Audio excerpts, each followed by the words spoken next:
higala. Kini ang programang The Sovereign Grace R. Ginapaabot kaninyo gikan sa Sovereign Grace Landmark Baptist Church sa Matina Aplaya, Davao City.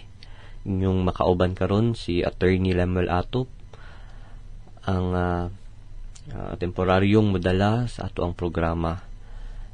Si Pastor Atop, ato ang host pastor, although arang-arang na siya, okay na si pastor, pero as advice ay iyahang mga doktor nga magpahulay usa siya, especially sa iyahang tingog. Maunang ako ang temporaryong magdala sa ato ang programa.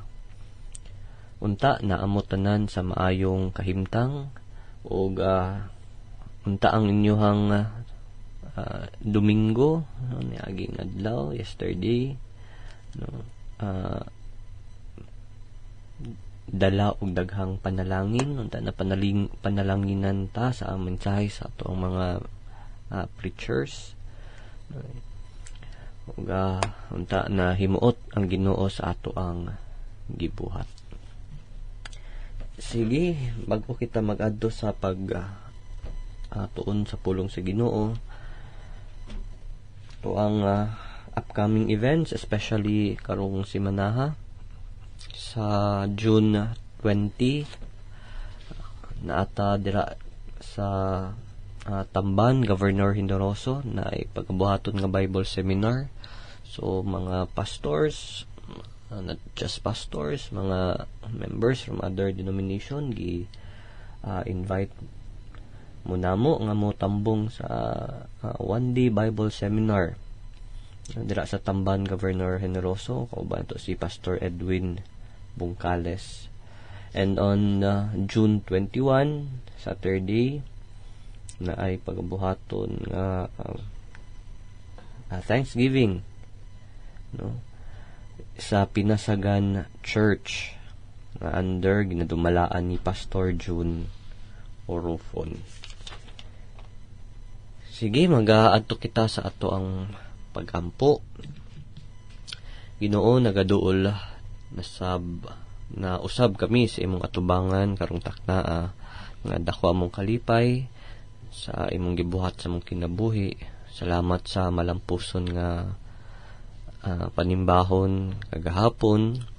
Thank you, Father, for the spiritual blessings that you have extended upon us, sa mga reminders kanamo gikan sa imuhang balaang pulong. And today, Father, and this time we'll be studying again your words. May your grace extend upon us to know and to understand your words. Ginoo, wala kami mabuhat kung wala imuhang grasya nga moabot kanamo. That is why, Father, we entrust everything in your hands. This we ask in Jesus' name we pray. Amen. Amen. Praise the Lord. Salamat sa mensahe sa pinasay nga awit. And in relation sa ato ang awit karon, ang ato ang meditation atong makita dira sa Job chapter 32 verse 7. Job 32:7, Job 32:7. Ingon diri, I said, let days speak and many years teach wisdom. Sa Bisaya nga Bible, ako miingon ang mga adlaw maoy mosaysay, ug ang gidaghanon sa mga tuig mutudlo sa kaalam. Daghan tay makuha ang kamatuoran gikan sa ato ang teksto in Job chapter 32:7. This verse reminds us of a truth often forgotten. Kanunay nga makalimtan nga kamatuoran. Very simple ang kamatuoran na time tells. Ang panahon ra ang makasulti. Makit-andri that wisdom is not always found in the loudest voice, nor in the youngest energy, but in the passage of time. Dili kanunay ang kaalam makita nato dira sa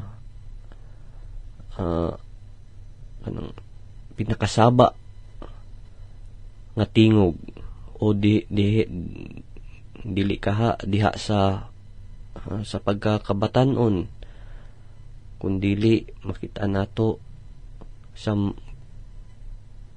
paglabay sa panahon. There are many things that we cannot judge right away. Ni mga butang nga dili nato dali-dalion og paghukom, no? Naay mga butang nga dili nato masabtan karon. What we don't understand today perhaps may be clear tomorrow, or kung dili sa ato pila ka years nga mulabay, even only in eternity nga ma-reveal ang mga butang. That is why the Bible, ang Biblia, nagatudlo kanato sa being humble, being humility when we think about tomorrow. Dira sa Proverbs 27:1, ang Biblia nag-ingon, do not boast about tomorrow. Dili ta angay pasigarbo kung unsa ang ugma or may tungod sa ugma, for you do not know what a day may bring. Wala ta kabalo unsa ang mahitabo sa tuah pag abot sa kaadlaw.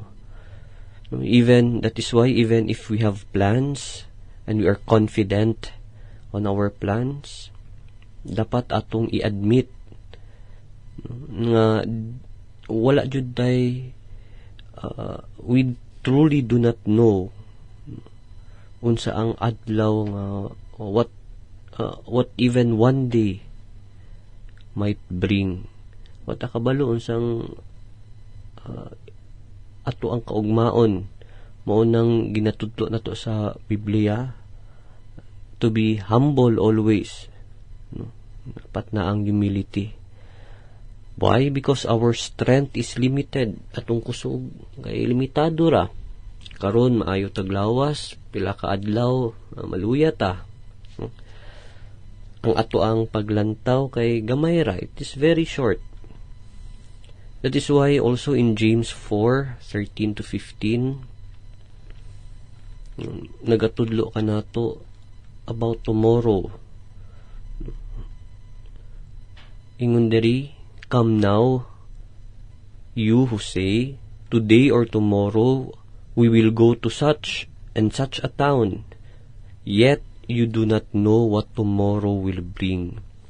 Instead, you ought to say, if the Lord wills, we will live and do this or that. No? Ang Biblia, no, God here teaches us to be realistic and dependent. No? Dapat magsaligta. We must point out that planning is not wrong. No, dili sayop ang pagpangandam. But planning without God, naadira ang pride. No, ang pagpangandam nga wala ang Ginoo, usa ka na kagarbo. No, because tomorrow is uncertain. Ang Ginoo, si Jesus Christ, naghatag sa tuwa og very practical nga advice. No, in Matthew chapter 6 verse 34, very common verse ato, therefore do not worry about tomorrow, for tomorrow will worry about itself. No, each day has enough trouble of its own. Dili ta angay mabalaka sa tong ugma. No, ang ugma maoy mabalaka alang siyang kaugalingon. No, we must only live day by day. So we must not be anxious, di ta mabalaka sa mga butang nga wala pa mahitabo. No, atubangon nato ang unsang karon og isalig ang Ginoo. Og salig sa tanan sa ato ang Ginoo. No, isalig tanan siya.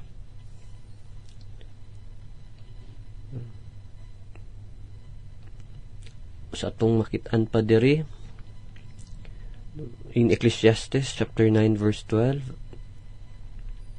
For man does not know his time. Wapo kayo nga verse. For man does not know his time, like fish caught in a cruel net. So the children of man are snared at an evil time, when it suddenly falls on them. Like fish or birds, kitapod, we are often caught unaware, no? Kasagaran, kalit lang ta masikop. Perhaps because perhaps suddenly matay atong loved ones, there is sudden death, there are sudden losses, no? Ikadaot, or even pagsulay, judgment. So what should we do? No, should we live in fear? And the Bible says no. We live in wisdom. No, atong makit-an diri sa atong meditation, mga igsoon, no, because days should speak, yung pa sa Biblia, we must not rush to speak. No, dili ta sulti. No, isulti nato sa atong mga plano, sa atong kaugmaon, our future, kung saan may tabo sa tuwa. No, dili nato nabuhaton. We must not rush on these things. Let time tell. No, tuguti ang panahon nga musulti. Atong actions, mao tong pasultihon. Atong makit-an po diri, we must not presume tomorrow. Ayaw na to isalig ang atong kaugmaon sa atong kaugalingon. We must say, if the Lord wills. No, kung buot sa Ginoo, uning mahitabo. And lastly, di ta angay mahadlok sa wala pa mahitabo. We must not fear the unknown. Excuse me. We must live wisely. We must live wisely today. So, atong makit-an diri, it is the Lord who holds everything. That is why we must not reveal, di ato i-reveal unsang ato ang future. Kaya wala tayo kabalo unsang mahitabo kanato. Again, ato ang text, Job 32 verse 10. I said, let days speak, and many years teach wisdom. Ang Diyos magapanalangin sa iyang mga pulong sa itong short meditation. Okay, this time mag-aadto kita sa ito ang pagtuon sa doctrines, no? Atong ipadayon kaning doktrina o pagtulunan, the callings of God. So again, atong natunan, there are two kinds of calling, the general call or often called the universal, or the outward call or external call. So this is universal in its scope. Pasabot ani naglangkob ang tibo tao sa kalibutan. Pero kani nga pagtawag, this is always resisted. Ug ang ikaduha nga klase nga pagtawag, gitawag nato ni og malampusong pagtawag sa Dios, the effectual call of God. Or sometimes gitawag or inward call or irresistible grace. So naanata karon sa mga resulta sa malampusong pagtawag. So una, the effectual call creates in the sinner a genuine willingness to come to Christ for salvation. Magadala diha na ay tinuod, genuine nga tinguha sa pagduol kang Ginoong Hesukristo alang sa iyang kaluwasan. Ikaduha nga resulta, the effectual call dramatically changes the state of the sinner. Na ipag-usab diha sa makasasala gikan sa kumatayon, no? Gikan sa dwell sa sala to life, from darkness to light. And then, ikatulo, the effectual call presents us into the glorious fellowship of Jesus Christ.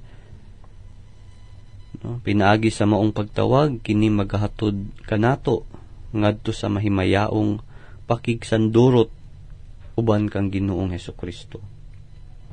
Natakaron sa ikaupat nga epekto or resulta sa malampusong pagtawag sa Ginos, no? Malampusong pagtawag sa Dios. So number 4, the effectual call of God results in a life of having peace with God as well as finding the peace of God. No, ang malampusong pagtawag nagadala sa kinabuhi ng adunay kalinaw uban sa Dios ug kalinaw nga gikan sa Dios. No, ato makit-an diri sa dihang ang makasasala gitawag sa Dios na anang effectual calling. Two kinds of peace flow from his new standing with God. Na duha klase nga na bag-ong kahimtang. Una, there is peace with God. No, it is peace, no, lahi kaning peace with God from the peace of God. No? Kaning peace with God mo ikining kalinaw uban sa Dios. It speaks of reconciliation, the end of enmity, no, kanang gitawag nga to pagpasiguli, no, reconciliation. No, wala nay pakig-away tali sa Dios ug sa tao. That is peace with God. And when we speak of peace of God, no, it speaks of inner rest, no, na ay kalinaw diha sa sulod sa tao. There is calmness that sustains Christian life, no, na ay kanang adlaw-adlaw nga nagapadayon nga kalinaw diha sa Kristohanon. No, atong mabasa diha sa Romans chapter 5 verses 1 to 2, it speaks of peace with God, no, na ang kalinaw uban sa Dios. No, therefore, ingon diri sa Romans, therefore being justified by faith, we have peace with God through our Lord Jesus Christ. No, this verse, it speaks of our new status, atong bag-ong kahimtang atubangan sa Dios. No, we are no longer enemies. Dili na kita kaaway, kundili na pa, no, we are reconciled. No, napahiuli na ato ang relasyon. So this peace with God, no, kini nga kaning kalinaw uban sa Dios, mahitabo ra ni kausa, no, usara kahigayon. It happens once, no, at the moment of justification by faith. Diha sa kanang we are justified, pamatarong ta pinagi sa tong pagtuo. Why? Because before we are justified, no, man is the enemy of God. Kita na to sa Romans chapter 5 verse 10. But because through faith in Jesus Christ, the sinner is declared righteous and reconciled. Now, instead of naang kasuko, naang kapungot sa Ginoo, because we are already reconciled with the Lord, with God, there is peace. No? Kalinaw ang naa sa taliwala sa Dios ug sa magtotoo. So this peace with God, it happens once and for all at conversion. Morning result sa immediate result sa justification. Pero after this kaning peace with God, ang kinabuhi sa Kristohanon magapadayon. The Christian continues in life. So, facing struggles, tubangon gyapon ang mga pagsulay, ang kasakit, sufferings, mga decisions, and even burdens. So, this brings us to the second kind of peace, No, dinhi na moabot ang ikaduha nga klase sa kalinaw, the peace of God. No, ang kalinaw nga gikan sa Dios. Tumakit-an dira sa 1 Corinthians 7:15. No, called to peace, no, Christian living. No. But if the unbelieving depart, let him depart. A brother or a sister is not under bondage in such cases, but God hath called us to peace. So this verse, it does not speak about salvation. No, kani nagahisgot about marriages, no, about kasal, mixed marriages in particular. Under our family code, lahi ang mixed marriages. No? Article, if I'm not mistaken, 26 atong family code, it speaks about marriage between kanang Filipina or Filipino and a foreign national. Pero kaning diri sa 1 Corinthians 7, ang mixed marriages diri, it is between a believer married to unbeliever. So ang si Apostol Pablo nag-ingon diri that if the unbelieving spouse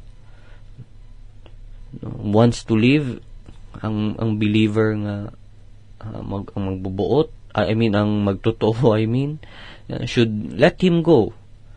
Why? For God hath called us to peace. No, na siya anang si Pablo, pasagdi siya kay ang Dios nagtawag kanato sa kalinaw. So this peace here is not referring to justification. Wala ni nagisgot sa kaluwasan, but to living in peace. Kundi sa pagpuyo malinawon, dili permi nga naay-away o kagubot. So, si Paul here nag-emphasize that the believer should not be bound to unending turmoil. And that is true. Nagatudlo sa tuwa, dili kinahanglan nga magpuyo sa sigirag away nga panimalay, but live in a spirit of rest and order. Kung dili na ay espiritu sa kalinaw o kahusay. So, this is the peace of God. The fruit of the Spirit. Yung pa sa Galatians chapter 5 verse 22, na ang calmness, na ang kalinaw nga maong mag-govern on how we live. Mga igsoon, wala na pud tay oras itong ipadayon ang ato ang pagtuon sa pulong sa Ginoo sa sunod nga panahon. But before I end, if you are not yet sure of your salvation, kung naamang may pangandaman, that is your salvation. Ang Biblia nag-iingon in Acts 16:31, believe on the Lord Jesus Christ and thou shalt be saved. And in Mark 1:15, repent, paghinulsol, and believe the gospel. There's no other way to heaven but through our Lord Jesus Christ. Mga igsoon, again, kini si Attorney Lemuel Atop, nag-iingon ang Diyos mga panalangin kanatong tanan.